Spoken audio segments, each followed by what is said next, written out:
Hi guys, today I have a new iPad I just got today. This one is the iPad 10.2. It's also called the 7th generation iPad. And the unique thing about this iPad is that there's never been an iPad with 10.2 inch size. It has the A10 processor. It doesn't have the Bionic. It has the A10 processor. The A10 processor is something Apple used with the iPhone 7. So you can imagine if this is running the iPhone 7, and right now we have the iPhone 11 and 11 Pro Max, whatever. They all have the newest processors. So it's a bit of a dated processor. I don't like Apple for doing that. But of course, Apple is not the kind of company, to release a new product and, put people in the lurch. I found that browsing on the internet and doing basic Wi-Fi tasks is a lot of fun on this machine. Also, if I go to YouTube, I can easily run things and I find the experience very smooth. The transition is very easy. I don't see any lag whatsoever. So the optimization is pretty good. But definitely if you are comparing this with an iPhone 11 or the iPad Pro 11, you will notice a slight stutter. Is that a deal maker or deal breaker rather? It's not a deal breaker at all. Of course, the design of every iPad is very similar to the previous ones. This one has said goodbye. I don't know when Apple did that, but it doesn't have that mute switch lock rotation button. I think Apple did away with that for a long time back. I don't know why it came to my mind. I think they moved the volume keys a bit further up. This used to be somewhere here, but now it's further up. I think it comes with a headphone jack. So hello, headphone jack. It's right there.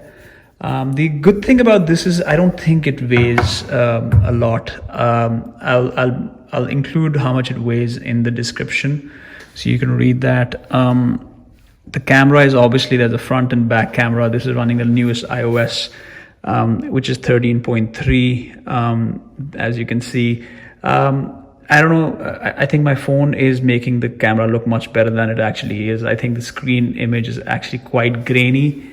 And this is the rear camera. The rear camera is also a bit dull. Again, my iPhone is clicking a much better photograph than the actual photograph on the screen. So don't go by the depiction because it's being shot with a much more superior camera. So even the image which this is shooting, this iPhone is improving. But again, this is not an iPhone 11 test. This is a test for this particular.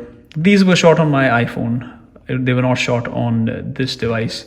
But of course, you have iCloud photo stream, so I could just log in.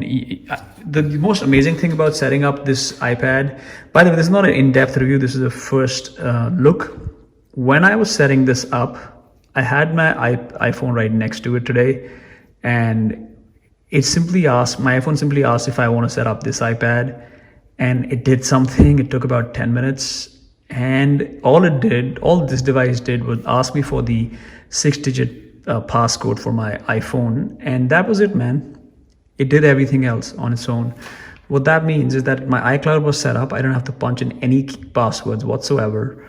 All of my Wi-Fi is stored right there. My notes are also uploaded. I'm not going to show you my notes because remember what happened the last time I did that.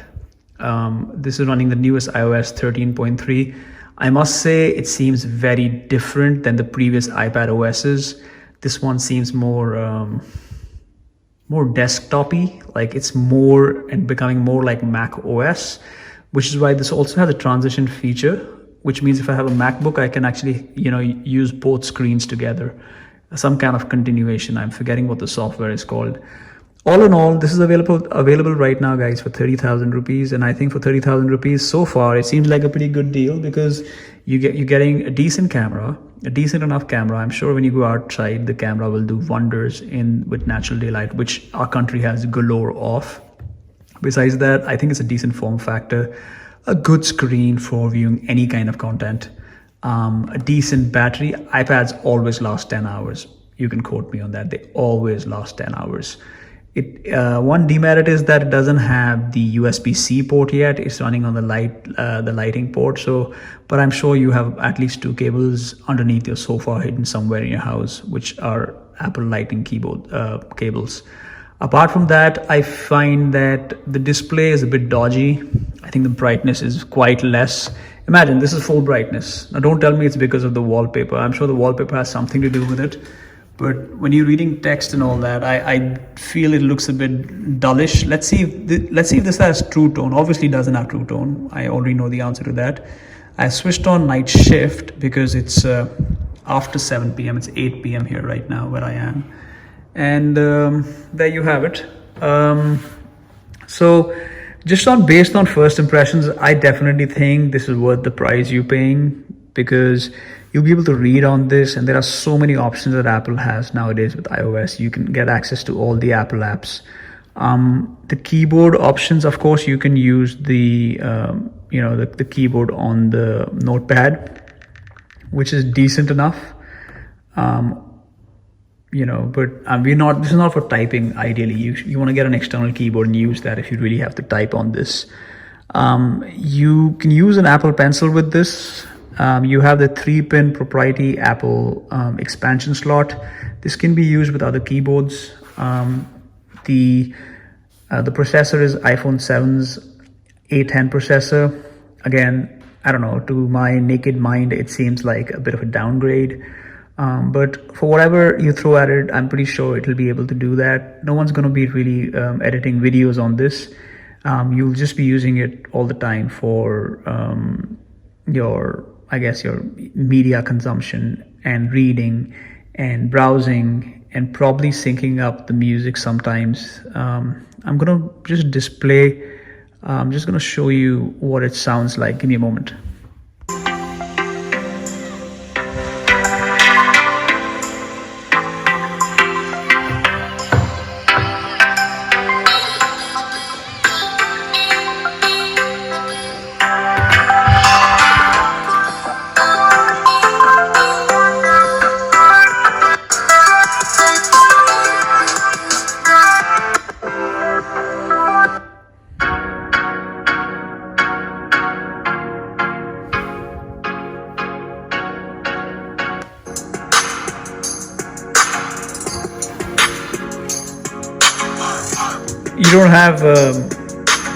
You don't have dual speakers like you do on the iPad Pro 11, but again, it's not a deal breaker at all. I think the speakers are very decent, and they do compare to the iPad 6th generation.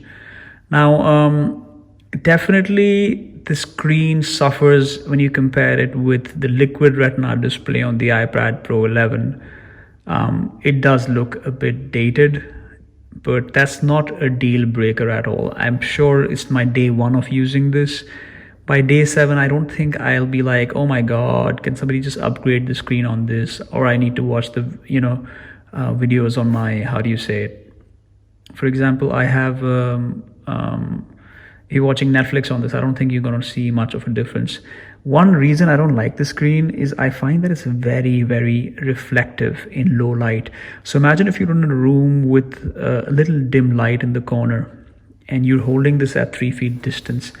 I think sometimes, especially when the screen is a bit dark, you'll be able to see your own reflection, and that can be a bit bothersome. Again, you can have this way or this way. The screen orientation is obviously there. I have about 200 GB on my iCloud. I don't know why. I don't even use it. But the good news is that even though this has 32 GB, I can always save my files on the iCloud and access them on the go. For instance, all of these files are not saved on my laptop itself. They are saved on they're not saved on the iPad. They're saved on the iCloud, but they're easily accessible on this device. So I like that continuity bit. I think for reading, it's okay. It's not bad. I mean, you can definitely find a way around this one, and you can read a lot of articles on it, and it takes a fraction of a second longer to read this as opposed to the other devices, but I think it's not a deal breaker at all. So guys, this was a quick first look at the iPad 10.2 7th generation device. This is now the entry-level iPad which Apple sells. This cost 30,000 rupees and seems like a decent deal in that much amount. Especially if you just want to get an iPad, you can definitely get this one over the iPad mini or the older 6th generation with the 9.7. I will be doing more battery tests, more in-depth tests. If you have any queries, you can definitely write them in the comment section and I'll see if I can answer them. Thank you for watching, guys. And please subscribe if you haven't subscribed already. Thank you.